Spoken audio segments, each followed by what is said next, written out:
তামুলপুৰৰ মহেন্দ্ৰনগৰত অৰঙা বৰনদী ডোং বান্ধ কমিটিৰ ৰামনৱমী পালন।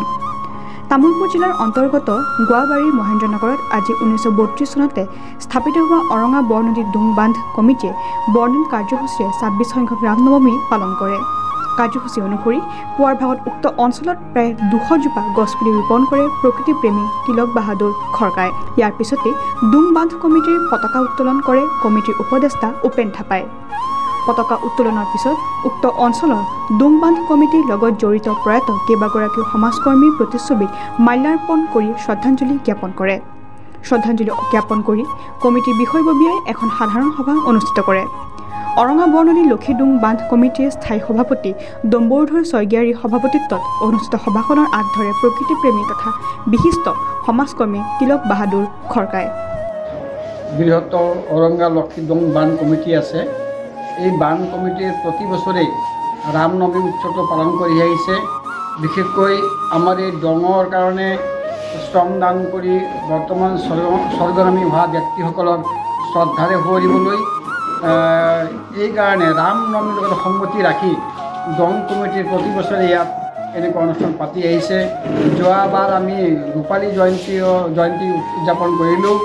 গতিকে এই যিটো ৰামনৱমীত আমাৰ ৰামৰ গুণগান আৰু আমাৰ ৰামৰ নিচিনাই আমাৰ অগ্ৰজসকলৰো এই শ্ৰদ্ধাৰে সোঁৱৰা এই অনুষ্ঠানটোৰ আমাৰ ইয়াৰ প্ৰতিষ্ঠাপক সভাপতি হৈছে তিলক খৰকাদেৱে।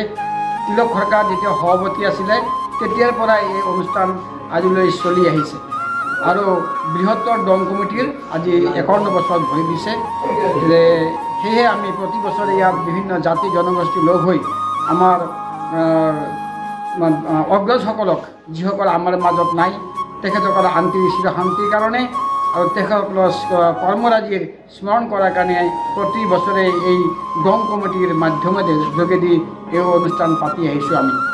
আৰু এই বিশেষকৈ এই অনুষ্ঠানটো আনি দিয়াৰ বাবে আমি বিশেষকৈ প্ৰাক্তন সভাপতি তিলক খৰকাদেৱক প্ৰাৰ্থনা জনাইছোঁ।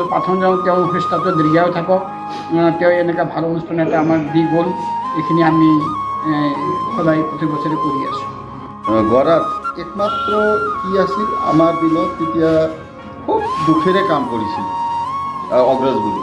তেতিয়া JCB নাছিল, গাড়ী নাছিল, ঘোঁৰা নাছিল। আপোনাৰ খোজকাঢ়ি যায় বান 2-3 মাহ ধৰি কাম কৰি তেওঁলোকে পাথৰ বগৰাই জংঘল বান্ধি পানী আনি দিছিল। তেওঁলোকৰ কাৰণে এটা চিন্তা আহিল, সঁচাকৈ তেওঁলোকে ইমান ত্যাগ কৰিছিল।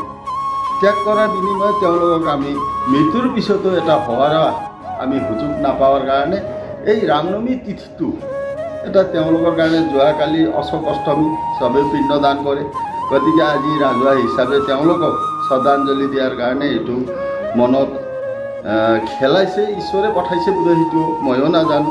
কিন্তু সেই সৃষ্টি কৰি আজিলৈকে 26 বছৰ হ'ল কৰি যাই আছোঁ, কৰ্মলৈ যাই আছোঁ আমি। আজি 26 বছৰ হ'ল। যোৱাবাৰ অলপ ভালকৈ কৰিলোঁ, এইবাৰ কিন্তু অলপ আৰ্থিক অসুবিধাৰ কাৰণে আমি ৰূপত আমি কৰিলোঁ। গতিকে এই বস্তুটো বছৰে বছৰে বাঢ়ি যাওক আৰু বছৰে বছৰে উজ্জ্বল হওক, সেইটো কামনাৰে আমি নেক্সট পিঢ়িৰ কাৰণে আমি এইটো আদৰ্শ হৈ ৰওক বুলি আশা কৰি এই অনুষ্ঠানটো জীয়াই ৰাখি আছোঁ। দুখে সুখে যিমান কষ্টৰে আমি অত পিছপৰা জাগাৰ মানুহ, অধিক পিছপৰা ভূটান সীমান্তৰ মানুহ। গতিকে আমি সেই অনুষ্ঠানটো গঢ় দিয়াৰ কাৰণে সকলোৰে সহায় সহযোগ পাই এই অনুষ্ঠানটো আজিলৈকে জীৱিত ৰৈ আছে। চাওঁ আৰু প্ৰতি বছৰে কৰা যায়। গতিকে আমাৰ আজি ক'ব লগা একোৱেই নাই। তেওঁলোকে আজি এই ডং কমিটিৰ জৰিয়তে বজাৰ অনুষ্ঠান গঢ় দিলা, স্কুল গঢ় দিছে, এই মন্দিৰবোৰ হ'ল এই ডং কমিটিৰ জৰিয়তে। গতিকে ডং কমিটিৰ ইমান যে অৱদান আছে এই জাগাত, তাতকৈ আৰু মই ভাষাৰে কল্পনা কৰিব নোৱাৰোঁ।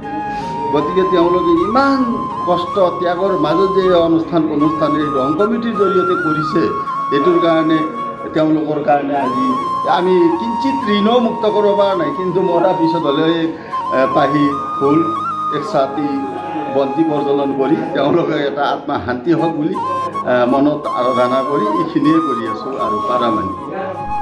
News desk report, K News 7।